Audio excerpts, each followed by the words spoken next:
قبل از اینکه وارد دنیای اسرارآمیز اهورامن بشیم، ازت میخوام همین حالا کانال تمدن کردستان را سابسکرایب کنی، چون اینجا قراره با هم به اعماق تاریخ، فرهنگ و هنر مردمان این سرزمین سفر کنیم. اگر عاشق طبیعت، معماری و تمدن کهن هستی، دکمه سابسکرایب را بزن و با ما همراه شو. حالا بریم به جایی که زمین و آسمان، انسان و کوه یکی میشن، به اهورامن.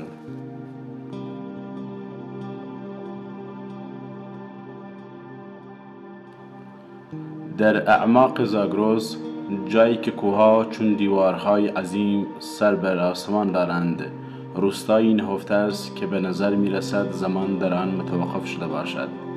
سنگها، کوچه ها و خانه ها هر یک داستانی دارند، از قرنها زندگی، مقاومت و عشق به زمین.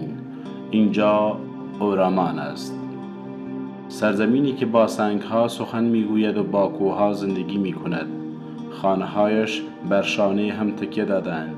در دل شیب تند کوه انسان با دستان خود شهری ساخته که گویی از آسمان تراشیده شده است. وقتی در کوچه های سنگی آن قدم میزنی، صدای تاریخ زیر پایت میپیچد و گویی هنوز نفس نیاکان در باد پیچیده است.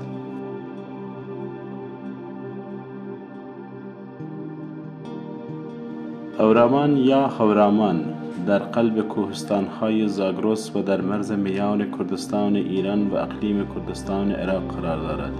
این منطقه با ارتفاع بیش از 1500 متر سطح دریا چشماندازی دارد که هر گردشگر را مسحور می‌کند. اما زیبایی آن فقط در طبیعت نیست، بلکه در نبوغ مردم آن است. مطالعات باستانشناسی نشان می‌دهد که اهورامن یکی از کهن‌ترین سکونتگاه‌های انسان در غرب ایران است. کتیبه‌های یافت شده از دوره مادها و اسناد تاریخی دوران ساسانی گواهی می‌دهند که مردم این سرزمین قرن‌ها پیش با کوه، با باد و با خاک همزیستی داشتند. در اینجا هیچ مرزی میان طبیعت و معماری نیست. هر خانه بخشی از کوه است و هر دیوار ادامه صخره طبیعی. در اهورامن زمین و انسان یکی اند. معماری پلکانی اهورامن زاده هوش مردمانی است که با سخت‌ترین شرایط طبیعی سازگار شده اند. در جایی که زمین هیچ سطح همواری ندارد، آنان تصمیم گرفتند نه با طبیعت بجنگند، بلکه با آن همکار شوند.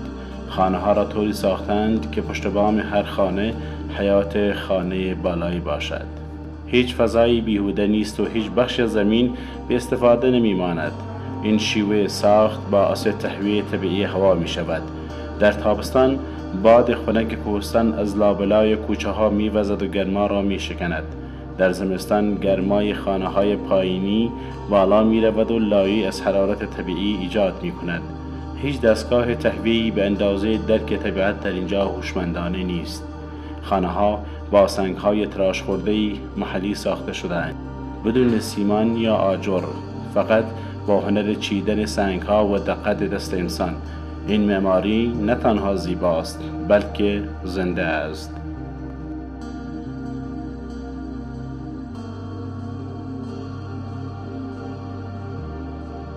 اما اهورامن فقط یک روستای زیبا نیست. اهورامن روح دارد. مردمانش با لباسهای رنگارنگ کردی، با آداب و آیین‌های هزار ساله هنوز در دل کوه‌ها زندگی می‌کنند. در اینجا هر خانه نماد خانواده است و هر کوچه مسیر دوستی.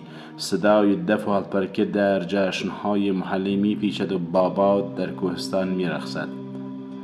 آیین پیر شالیار یکی از بزرگترین آیین‌های معنوی منطقه است، جشنی که قرن‌هاست مردم را گرد هم می‌آورد تا عشق، ایمان و دوستی را جشن بگیرند. در اهورامن زندگی یعنی هماهنگی با طبیعت و همدلی با مردم.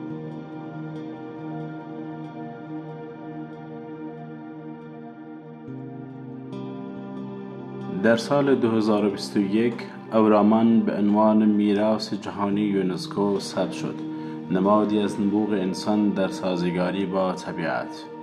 یونسکو این منطقه را نمونه‌ای درخشان از تعامل انسان و محیط زیست کوهستانی معرفی کرد. از آن پس اورمان نه تنها برای مردم کردستان بلکه برای جهان به عنوان موزه‌ای زنده از تمدن انسانی شناخته شد. اورمان تنها یک روستا نیست. اورمان داستانی است از پیوند انسان با زمین، از احترام به طبیعت و از هنر بقا. در جهانی که شهرها هر روز مصنوعی‌تر می‌شوند، اورمان یادمان می‌آورد که زیبایی در سادگی و هماهنگی با طبیعت است. اگر روزی به کردستان سفر کردی، در کوچه‌های سنگی اورمان قدم بزن. شاید صدای تاریخ را از دل دیوارها بشنوی.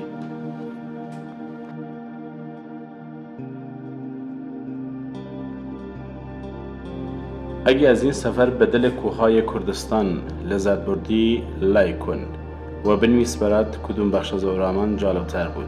با سابسکرایب در کانال تمدن کردستان به ما کمک کنید تا این فرهنگ باستانی رو بیشتر به دنیا نشون بدیم.